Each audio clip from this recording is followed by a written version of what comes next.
Dear Papa Dudut, huwag kalimutan na mag-like, mag-share at mag-subscribe.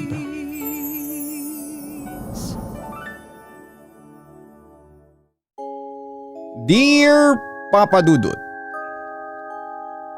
isang magandang araw po sa inyong lahat. Ang pangalan ko po ay AC. Isa ninyong subscriber mula sa Tondo, Maynila. 19 anyos pa lamang ako pero pakiramdam ko ay dala ko na ang bigat ng mundong ito. Mahigit 1 taon na ang nakakalipas mula nang iwan ako ng kaisa-isang taong lubos na nakakaintindi at nagmamahal sa akin, ang nanay ko. Single mom si nanay, siya lang ang kasama ko sa bawat yugto ng buhay ko. Maliit pa lamang ako, Papa Dudut, ay kami na talaga ang laging magka-partner. Mabait siya, oo, pero higit sa lahat ay siya ang pinaka-maalagang tao na nakilala ko. Kahit pagod siya galing sa trabaho, bali nagbebenta kasi siya ng kakanin sa palengke. At yun nga, hinding-hindi niya nakakalimutang ipaghanda ako ng paborito kong merienda habang gumagawa ako ng assignment. Ang pagmamahal niya ay mararamdaman mo sa bawat haplos niya sa buhok ko tuwing nahihirapan akong makatulog o sa bawat kumain ka na ba na laging panimula niya sa aming mga pag-uusap. Pangarap ko talagang maging direktor o manunulat. Mahilig akong gumawa ng mga maikling kwento at madalas kaming manood ni nanay ng mga lumang pelikula sa TV.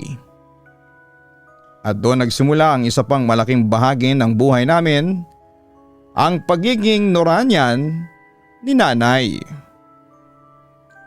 Grabe ang pagkaidolo ni nanay kay Nora Honor. Kilala niya ang bawat kanta, bawat linya sa pelikula at bawat detalye ng buhay ng nag-iisang superstar. Tuwing may pinapalabas na himala o bona sa TV, para bang tumitigil ang mundo niya. Nakatitig lamang siya sa screen at minsan ay umiiyak, minsan naman ay nakangiti pa.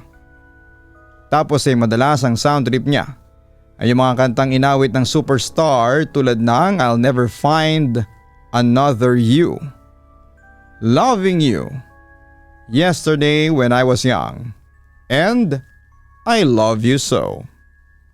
Maging ang kantang Let Me Be With You at marami pang iba.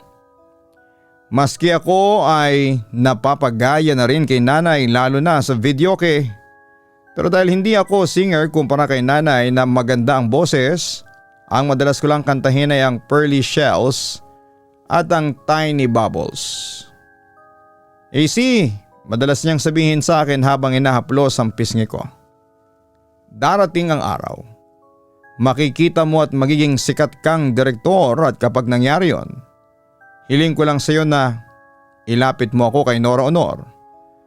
Gusto ko lang siyang mayakap at mapasalamatan sa personal bago ako kunin ng Panginoon.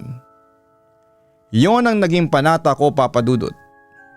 Ipinangako ko sa kanya na magtatapos ako sa pag-aaral ng film. Magsusumikap ako para maging kilalang direktor at manunulat. Hindi lang para sa sarili ko kundi para matupad ang kaisa-isang hiling ni nanay. Na-imagine ko na ang tagpo na ito. Nasa entablado ako habang tinatanggap ang parangal at si nanay katabi ang idolo niyang si Nora Honor. Nakangiti habang nanonood sa akin. Yan ang pangarap na nagtulak sa akin sa bawat puyat at hirap sa pag-aaral. Pero Papa Dudut, nagbago ang lahat noong senior high school ako.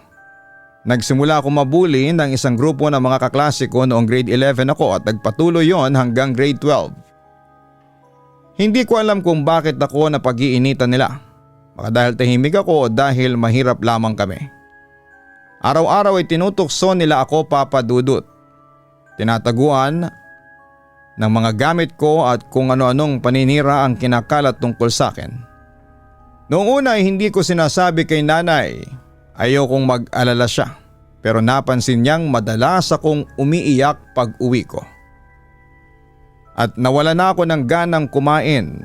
Nalaman niya ang totoo mula sa isa kong kaibigan. Galit na galit si nanay noong gabing nalaman niya tila ba nag-iba ang anyo niya. Ang maamumukha ni nanay ay napalitan ng determinasyon at galit na hindi ko pa nakikita kailanman. Sinugod niya ang bahay ng isa sa mga nambubuli sa akin, ang pinaka-leader ng grupo.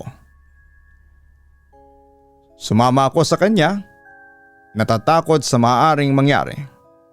Ang bawat hakbang namin patungo sa bahay na yon ay puno ng kaba. Naririnig ko ang mabilis na tibok ng puso ko. Pagdating namin doon, hinarap ni nanay ang mga magulang na nang bubuli sa akin at nagsimula ang sigawan. Masasakit na salita ang ipinupukol nila kay nanay. Tinatawag siyang palingkera at walang pinag-aralan. Pero hindi nagpatinag si nanay. Ipinagtanggol niya ako. Sumisigaw siya, namumula ang mukha niya at nanginginig ang buong katawan sa galit. Sa gitna ng mainit na pagtatalo ay biglang natigilan si nanay, napahawak siya sa kanyang ulo. Namutla at nawala ng balanse. Bago pa man ako makalapit, tuluyan na siyang bumagsak sa simento. Ang sumunod na mga sandali ay parang isang masamang panaginip. Ang kaba ko ay napalitan ng matinding takot. Sumisigaw ako at humihingi ng tulong habang nakahiga si nanay na walang malay. Naririnig ko yung parang tunog ng hilik na nakakatakot. Pero ang sabi ng isa sa mga tumutulong sa amin, death rattle na raw ang tawag doon. Pag daw ang death rattle na, ang isang tao less than 24 hours na lang siyang mabubuhay. Siyempre nagpanik ako at humagulhol. Sa ospital ay nalaman namin na na-stroke siya. At dahil nga sa tindi ng sama ng loob at taas ng presyon ay hindi na siya nakaligtas. February 19, 2025 namatay si nanay dahil sa kanila. Doon nagumpisa ang dilim sa puso ko. Pagkatapos ng libing, naiwan akong mag-isa sa bahay namin na puno ng mga ala-ala niya. Ang bawat sulok ay nagpapaalala sa akin ng pagmamahal niya. Pero kasabay nito ay matinding galit ang namuo sa dibdib ko. Galit sa mga taong nambubuli sa akin, galit sa mga magulang nila at galit sa mundo. Dahil kinuha nila sa akin ang nag-iisang taong nagmamahal sa akin ng lubos. Hindi na ako nakapag-aral ng maayos na wala na ako ng pakialam sa film o sa pagiging direktor. Ang tanging nararamdaman ko na lamang ay ang hapdi ng pangungulila at ang bigat ng galit. Pero hindi doon nagtapos ang lahat, Papa Dudut, dahil may nangyari sa buhay ko na hindi ko maipaliwanag. Pagkaraan kasi ng ilang buwan ay nagsimula akong makaramdam ng mga kakaibang bagay sa bahay. Madalas kong marinig ang boses ni nanay na tinatawag ang pangalan ko o maramdaman ang init ng yakap niya tuwing gabi habang natutulog ako. Akala ko nung una ay nababaliw na ako dahil sa kalungkutan. Isang gabi habang nakaupo ako sa sala at tinitingnan ang lumang litrato namin ni nanay, naramdaman ko ang malamig na hangin sa paligid ko. Sa paglingon ko ay nakita ko siya. Nakatayo si nanay sa tapat ko, malabo pero malinaw para sa akin na siya yon. Hindi siya nakakatakot, ang mukha niya ay puno pa rin ng lambing at pag-aalala. AC, bulong niya. Ang boses niya ay parang hanging dumadampi sa balat ko. Nay, sambit ko. Nanginginig ang boses. Hindi ko alam kung matatakot ako o matutuwa. Lumapit siya sa akin at tinawakan ang kamay ko at ramdam ko ang lamig, pero kasabay nito ay naramdaman ko rin ang pamilyar na kapanatagan. Anak, huwag ka nang magalit, sabi niya at nakatitig ng diretso sa aking mga mata. Ang galit ay parang laso na unti-unting pumapatay sa iyo. Huwag mong hayaang kainin ka nito. Pero nay, dahil sa kanila, kaya ka nawala, sigaw ko. Bumubuhos ang luha sa aking mga pisngi.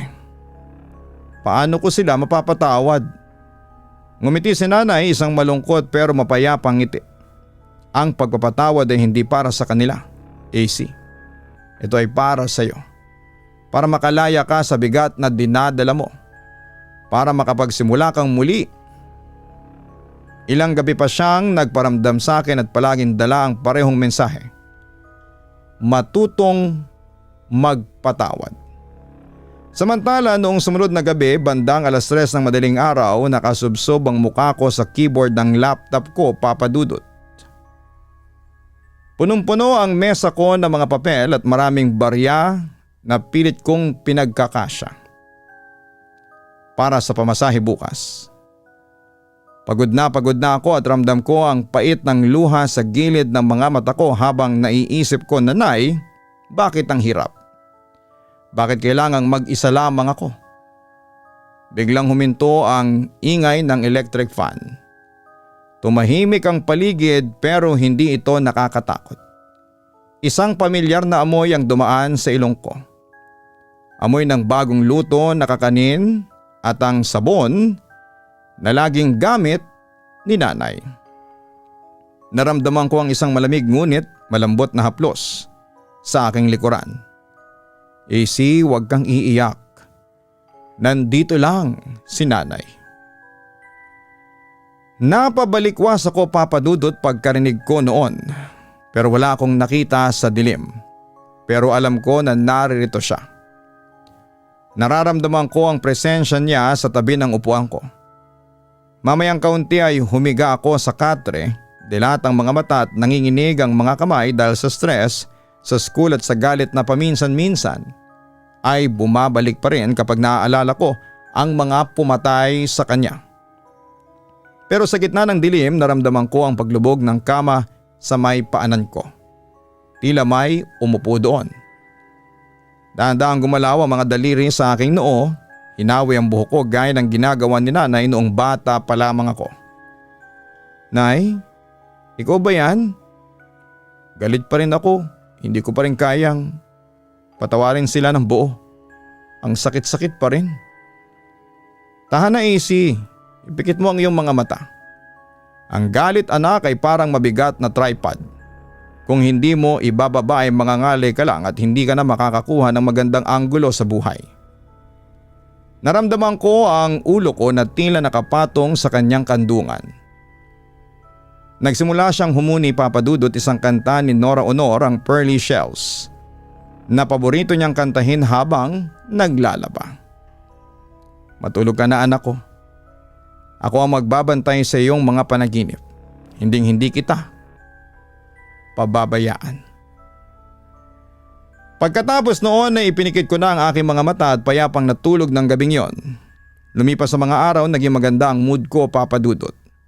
Bumalik ang saya ko sa katawan at hindi ako nakakaramdam ng pangungulila. Kasi kahit nawala na si nanay sa tabi ko physically, pero nararamdaman ko siya sa tabi ko saan man ako magpunta. Isang umaga habang nag-aayos ako para pumasok sa eskwelahan, nakita ko ang refleksyon ko sa salamin, Papa Dudut. Mukha akong lantang gulay dahil sa puyat. Pero sa gilid ng salamin ay may nakita akong anino. Isang figura ng babaeng nakasuot ng duster, nakangiti at tila inaayos ang kwelyo ng damit ko. Nay, hanggang kailan ka magpaparamdam? Baka hindi ka makapunta sa langit niyan dahil binabantayan mo ko. Ang sabi ko. Sa salamin ay nakita ko ang kanyang mga matang puno ng pag-asa. Anak, ang langit ay hindi lugar, kundi ang makita kang matatawag. Huwag mong isiping mag-isa ka. Sa bawat eksenang kukunin mo, sa bawat script na isusulat mo, hahawakan ko ang kamay mo. Pangako, Nay? Tanong ko sa kanya. Umaasa ng positibong sagot mula sa aking ina. Pangako, AC, hanggang sa dulo ng iyong pangarap, hanggang sa maging ganap kang direktor, hindi ako aalis sa tabi mo. Bantay sarado kita dahil ikaw ang pinakamagandang pelikulang ginawa ko. Humangin ang malakas sa loob ng kwarto at sa isang kurap ko. Wala na siya. pero naiwan ang init sa puso ko. Kinuha ko ang kamera ko, isinukbit ang bag at lumabas ng pintuan na may ngiti. Hindi nagtagal ay nakatapos ako ng senior high school at nagpasya akong maging working student. Dahil nakakahiya naman kay Tita Melba na siyang sumusuporta sa akin simula nang mamatay si nanay. Nagtrabaho ako para naman kapag pumasok na ako sa film school ay may naipon akong pera. At kaunting tulong na lamang ang ibibigay ng tiyahin ko sa akin. Samantalang may higit 2 buwan ang lumipas simula nang mamatay si nanay ay nagkaroon ako ng isang hindi makakalimutang panaginip. Nasa isang napakagandang hardin ako at punong-puno ng mga bulaklak na hindi ko pa nakikita. At may malambing na tugtugin sa paligid. Sa gitna ng hardin nakita ko si nanay. Nakasuot siya ng puting bestida at ang mukha niya ay nagniningning sa saya. Hindi ko pa siya nakitang ganon kasaya noong nabubuhay pa siya, Papa Dudut. At sa tabi niya ay hindi ako makapaniwala. Nakatayo ang superstar si Nora Honor. Nakangiti rin siya habang kausap si nanay. Nakita ako ni nanay at kumaway siya sa akin. Tingnan mo. Nagkita na kami ng idol ko. Sigaw niya na punong-puno ng kagalakan ang kanyang boses. Bigla ko natandaan April 16, 2025. Noong mamatay ang nag-iisang superstar pero nawala ang lungkot ko kasi sa panaginip ko buhay na buhay sina nanay at Nora Honor. Nagkakwentuhan sila, nagtatawanan, tapos ay muli akong tinawag ni mama para lumapit ako sa kanila. Kumaway din sa akin si Nora Honor. Naglakad ako palapit sa kanila pero hindi ko sila maabot. Naalala ko ang pangako ko sa kanya. Kahit na hindi ko natupad yon habang nabubuhay siya ay pakiramdam ko ay natupad na rin ito sa ibang mga paraan. Noong nagising ako ay ramdam ko pa rin ang init ng panaginip na yon, Papa Dudut. Ang galit sa puso ko ay tila natunaw. Pinalitan ng payapa at malungkot na pagtanggap.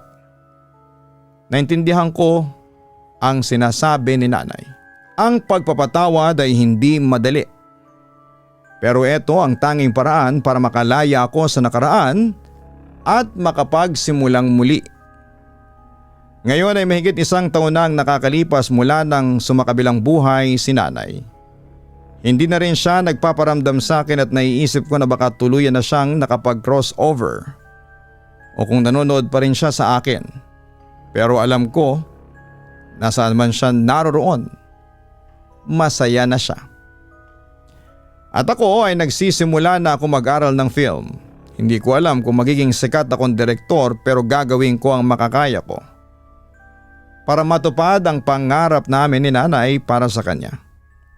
Samantalang unang taon ko pa lamang dito sa film school at aaminin ko na hindi madali, Papa Dudut.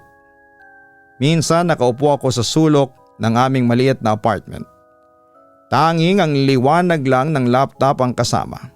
Habang kumakalam ang sikmura dahil mas pinili kong itabi ang pambili ng pagkain para sa production fees ng aming short film. May mga gabi na gusto ko nang sumuko. May mga sandali na naiisip ko kung tama ba itong landas na tinatahak ko nang wala si nanay sa tabi ko para punasan ang pawis ko o para sabihing, kaya mo yan, AC. Pero tuwing titingin ako sa luma at kupas na litrato ni nanay na nakadikit sa gilid ng monitor ko. Yung litratong nakasuot siya ng t-shirt na may mukha ni Nora Honor. Bumabalik ang lakas ko. Naalala ko ang pangako ko sa kanya, Papa Dudut. Naalala ko ang huling panaginip ko kung saan nakita ko siyang tumatawa kasama ang kanyang idolo. Alam ko na hindi lang ito para sa akin, bawat frame na binubuo ko, bawat linyang sinusulat ko at bawat puyat na tinitiis ko ay alay ko para sa kanya. Nay, heto na ako. Malayo pa pero malapit na rin. Kahit 19 na taon pa lamang ako, at nagsisimula pa lamang sa mahabang biyahe ng pagiging direktor. Bitbit ko ang baon niyang pagmamahal at ang aral ng pagpapatawad na itinuturo niya sa akin. Mula sa kabilang buhay at hindi naggalit ang nagpapatakbo sa pluma ko, kundi ang pagnanais na makabuo ng mga kwentong magbibigay ng pag-asa at inspirasyon sa iba.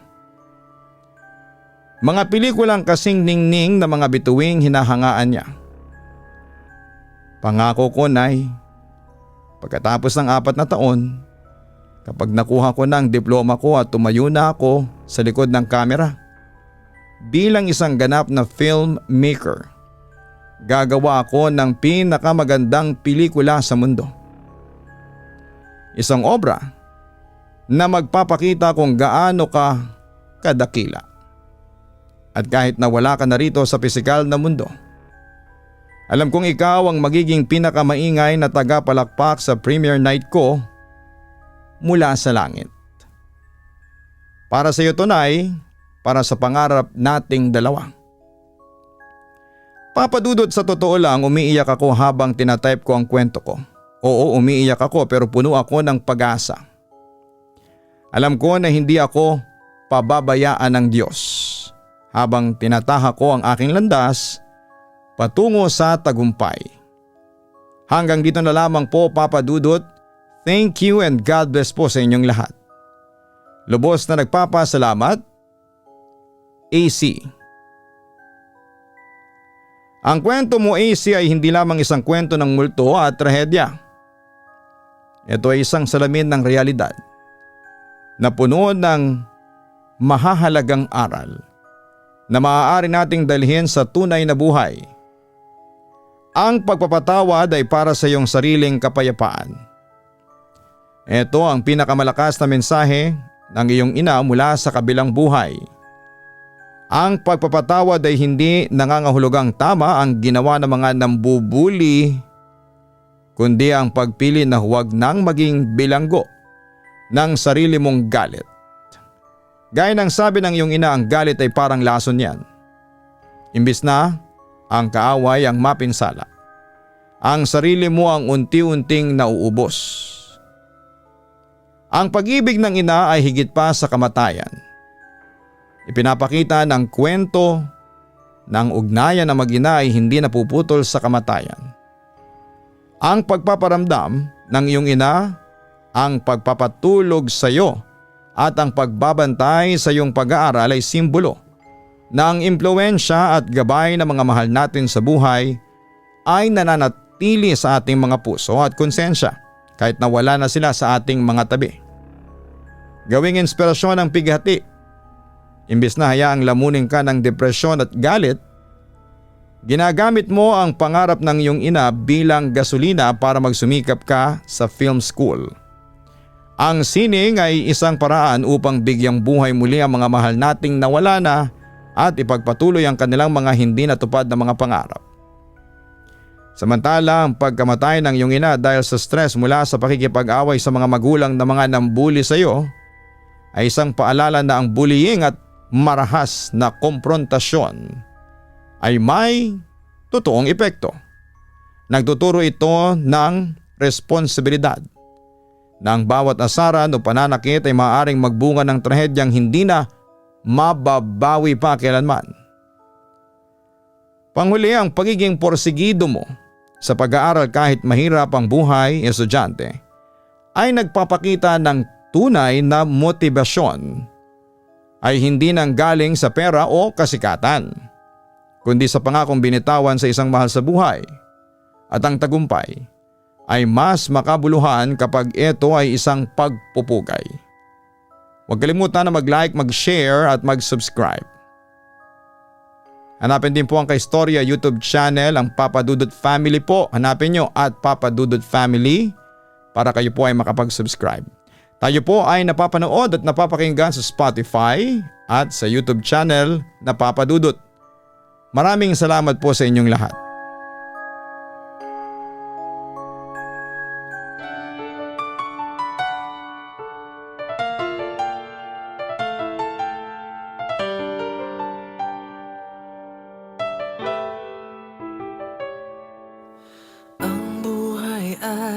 ay mahiwaga, laging may lungkot at saya.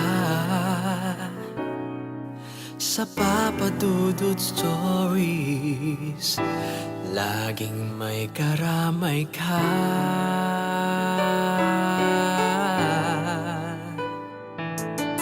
Mga problemang kaibigan, dito ay pakikinggan ka. Sa Papa Dudut Stories, kami ay iyong kasama. Dito sa Papa Dudut Stories, ikaw ay hindi nag-iisa.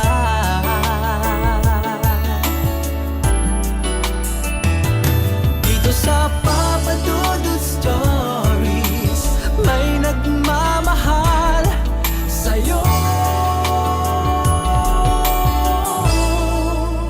Papa Dudut Stories, Papa Dudut Stories,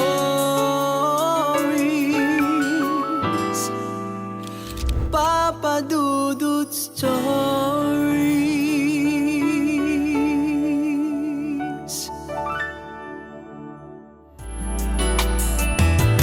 Dito sa Papa Dudut Stories, may nagmamahal sa'yo. Papa Dudut Stories,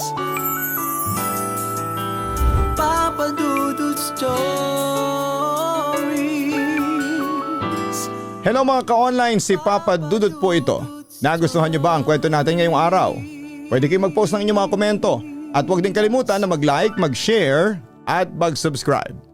Maraming salamat po.